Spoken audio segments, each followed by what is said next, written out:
Technology has forever changed the way we do things. It has made access to information easier. It provided faster and reliable communication for everyone. And the same can be said when it comes to producing media and entertainment, such as films and TV series. With today's digital age, many people across the world now consume a lot of their content through the internet. But high accessibility also comes with great risk like piracy, which has long plagued the entertainment and media industry.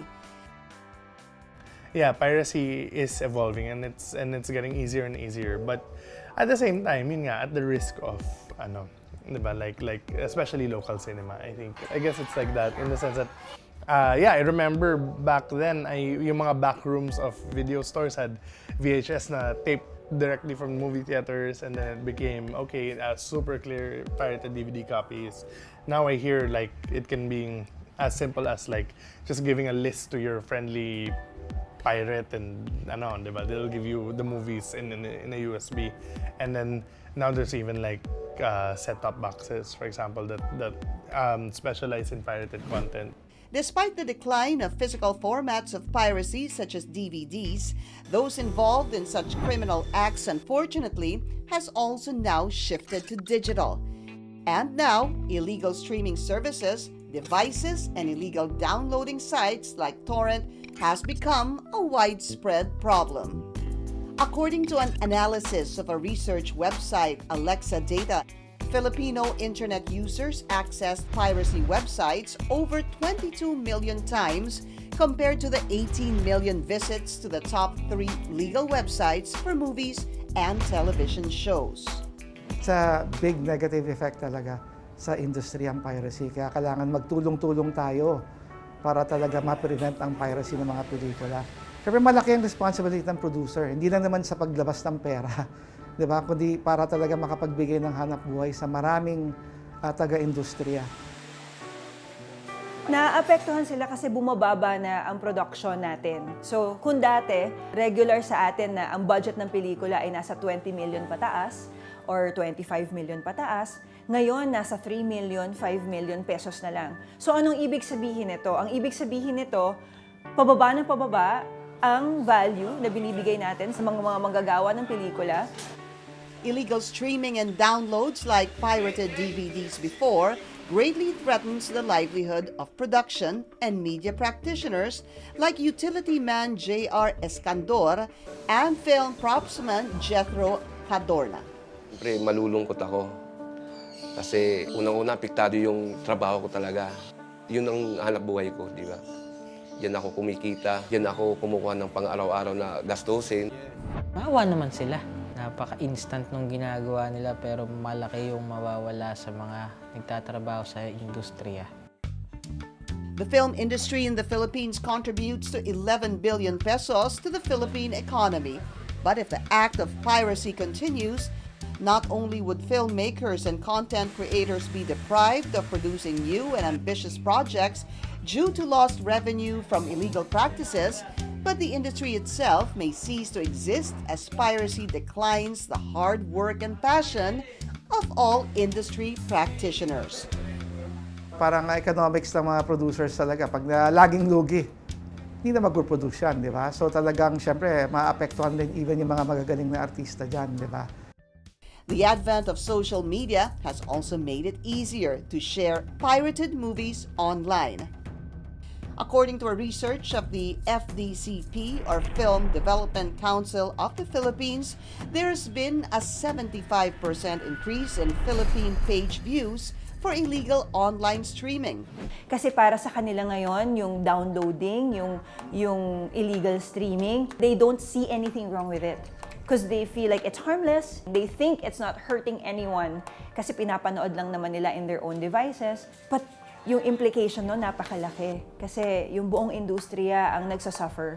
Sa movie streaming, But the fight against piracy and illegal streaming sites is far from being a lost cause, as steps, programs, and advocacies have been made to ensure that the film industry and content creators thrive by protecting their livelihood.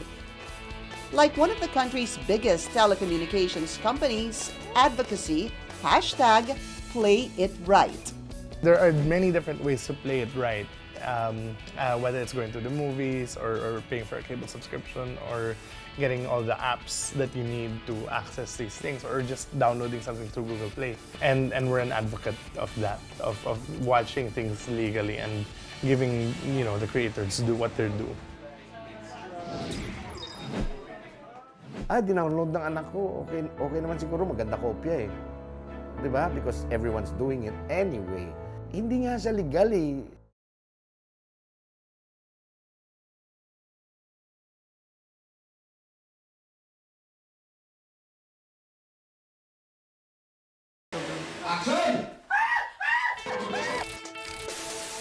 Since its launch in 2017, the campaign #PlayItRight has led to the blocking of 2,500 domains or sites hosting lewd and illegal content.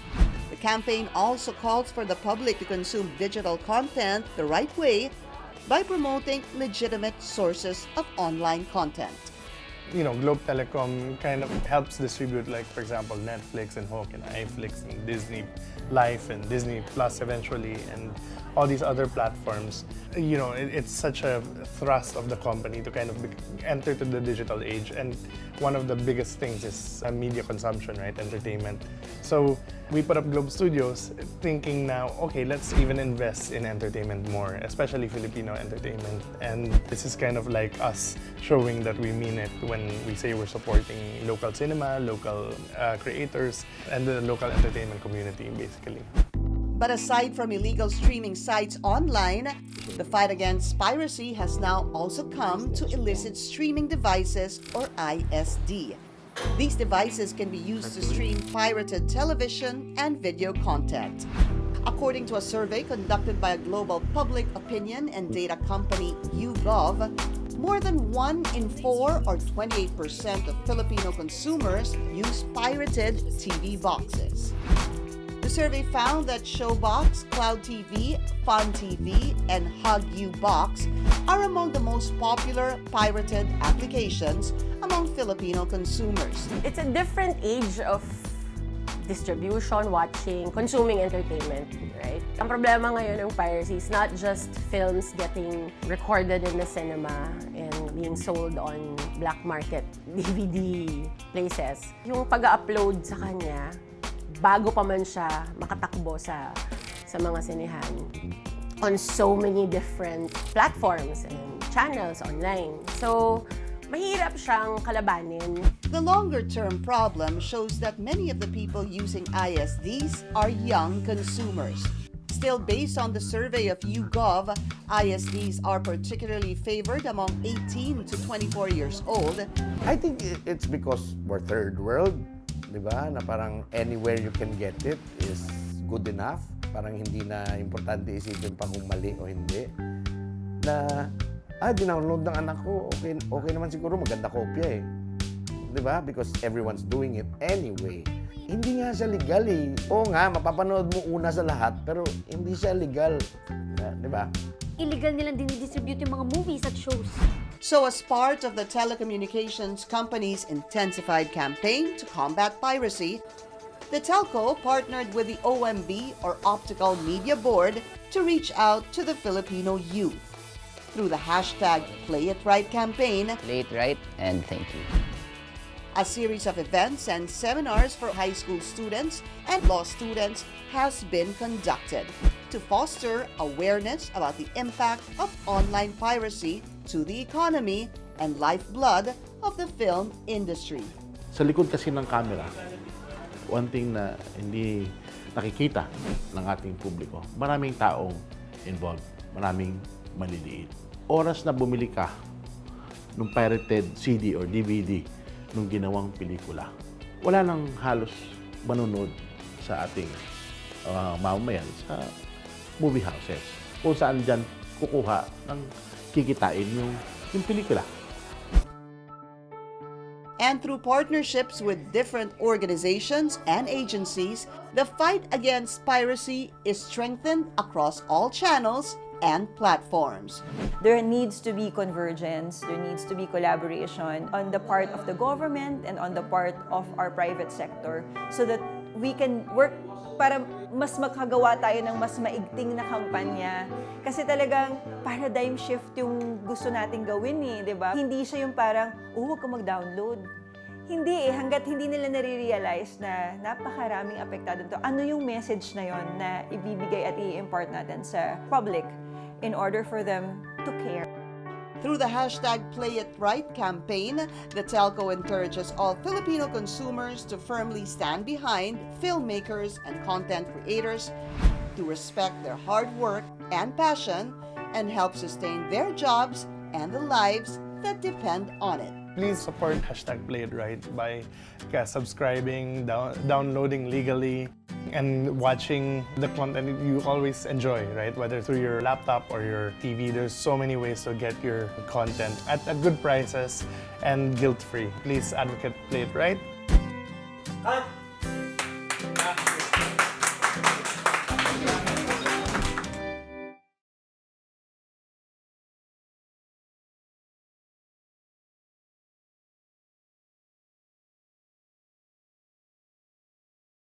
Traditional arts and the culture of crafts, these are living expressions that altogether reflect a country's rich heritage and identity. But while keeping the industry sustainable is no question, technological innovation leaves it vulnerable, with younger generations lacking the will to continue practicing the craft. That's why one of the largest local wine in the country has the answer, pouring out a spark of hope to an industry that's been on the brink of collapse.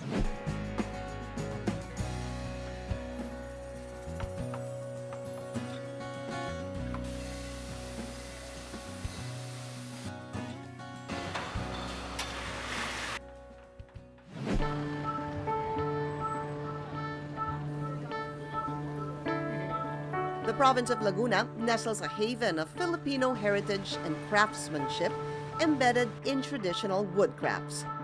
The town of Paite.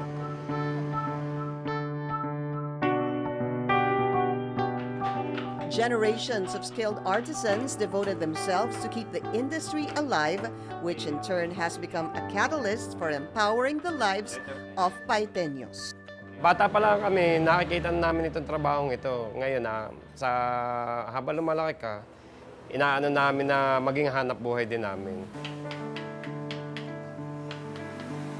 Taking its name from pite or chisel, a tool used for traditional sculpting, Paite has carved a niche in custom woodcraft, catering to local and international market alike.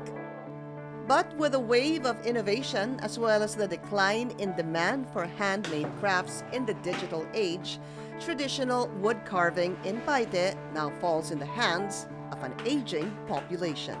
Itong Paite, nagore nga ng carving capital ng Pilipinas. Sa ngayon, nawawala ang mga kabataan na nagiging interest na maging isang mag-uukit. Gawa na napapalitan na ibang hanap buhay. Kasi nakikita ng mga kabataan ngayon, mabilis na pera, yung mag-a-abroad sila. Nababawasan ngayon yung mga bata mag-uukit na nagiging interesado sa pag-uukit. Yun ang malaking problema ng bayan namin. Baka kami, pagka tuloy-tuloy itong ganitong problema, mawala kami sa capital of the Philippines ng pag-uukit. But deep in the crevices of this dying trade, a spark of hope arises as one of the country's leading distilleries proposed the Paiteños a toast of goodwill, a perfect concoction of things that will keep the industry alive. One of the leading local distilleries in the country seeks to provide a sustainable livelihood framework for the wood carvers of Paite, a thing that would make the skill survive in every generation. Nabisita kami sa Paite and I was so impressed with the talent of the people there. May mga carvings, no? So, bumili kami ng ilang carvings, no? But more significantly, sabi ko, wow, kung ganitong lugar na, ganito ang kanilang ma-offer, kailangan ma-promote to, sabi ko, dahil sayang kung hindi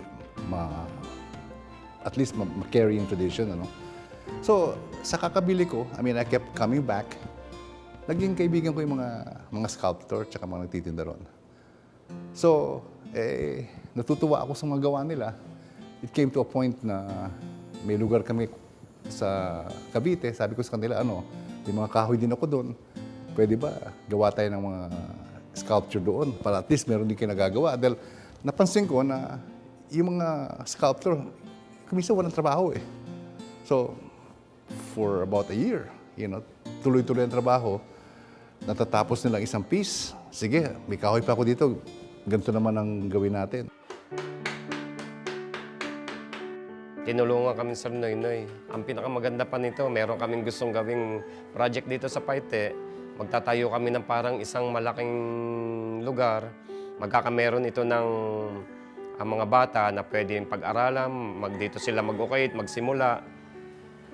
Tapos, yung mga nawawalan ng trabaho na mga dati na mag-ukit, ay ibabalik namin yun. Upholding its mission of putting Filipinos first, one of the leading distilleries in the country lives up to its philosophy of nurturing what is inherently ours. One lesson I never forgot yung tinuro sa amin ng economics professor namin. Kung bakit daw yung mga first world countries, lalong yung mayaman, ang sabi niya, ang third world countries, ang ini-export nila, ang pinoproduce nila, mga raw materials, hindi masyado mataas ang value. Importante talaga na ang value added na sa country. So, that was a lesson that left an indelible mark sa akin talaga eh. Kaya ng mga negosyong iniisip ko palagi, ang value added na sa Pilipinas. Alam ko may kakayanan siyang tumulong sa amin. Ako, gustong-gusto kong makatulong sa bayan ng Paite. Gawa nga ng nakikita namin, na mga henerasyon namin, nauubos yung mga kabataan na nagiging interesado sa ano. Siya mismo nag-open sa akin, nagbukas na tayo magawa ng isang parang foundation na magkameron ng mga kabataan na matuto ulit maging interesado, taga Paite. Siguro masasabi niya talagang puso niya nasa pagtulong din sa amin. Maraming pinupuntahan ng aming CSR. No? One is we actually built a church and now it's a flourishing church.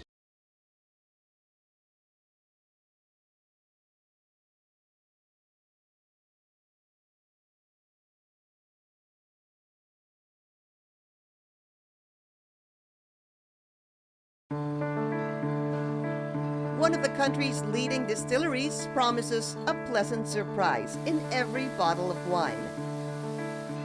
And with an aim to bring affordable, high-quality wines in the local market, the company's wine-making philosophy on 3 factors: taste, price, and familiarity. I think that people connotate wine with a lot of different things, and they're always good things, right? Sometimes it's culture, sometimes it's class. And one of the things is really celebration. It's one of the themes that we get a lot about the Filipino people. When you bring a bottle of wine, it makes the occasion more special. When you walk into a wine section, it's very overwhelming. There's like so many different brands that you can choose from. And so we wanted to make sure that when you walk into a store, there's a brand that's top of mind. And we seem to be able to take more and more market share. So what does that mean? It means that we're able to drive the category, drive the growth of the category. So I would say yes, that Novelino is very much becoming a part of the Philippine culture, and it's something that we're tremendously proud of. And for a proudly Filipino-bred company that has cemented its throne in the wine scene since 1999, success doesn't stop with skyrocketing sales. Maraming pinupuntahan ng aming CSR. No? One is we actually built a church. Napag-usapan ako minsan, meron kaming farm doon sa Cavite, sa Balubad. And may church sila doon, pero barong-barong at malapit ng kunin sa kanila nung may-ari ng lupa. And they asked me kung pwede ko silang mabigyan ng konting lugar para gumawa ng simbahan. Just so happy to do it. No? And now it's a flourishing church.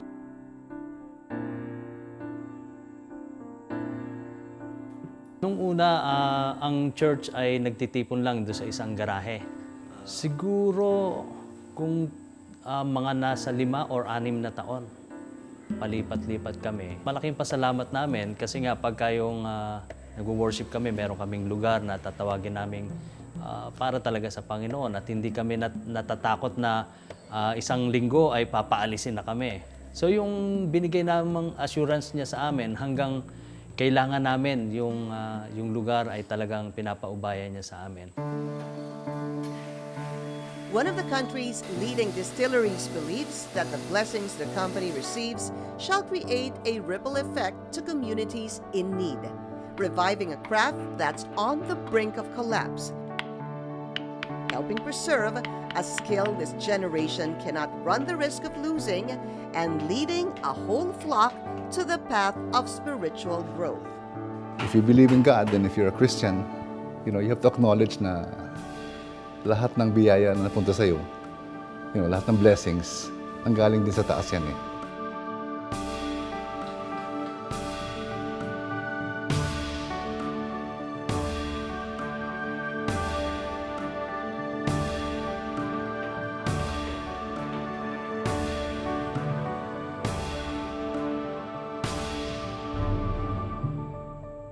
Preserving traditional crafts allows us to seek and understand our own artistic narrative, an immense cultural identity that gives us irrefutable connection to our history. True enough, sometimes the best ideas come out over a good bottle of wine. Join us again next week as we share more inspiring stories of people and communities whose lives have changed for the better. For comments, suggestions, and updates, do follow us on Facebook at Business Matters PH. I'm Pinky Webb, and this is Business Matters, where doing good is good business.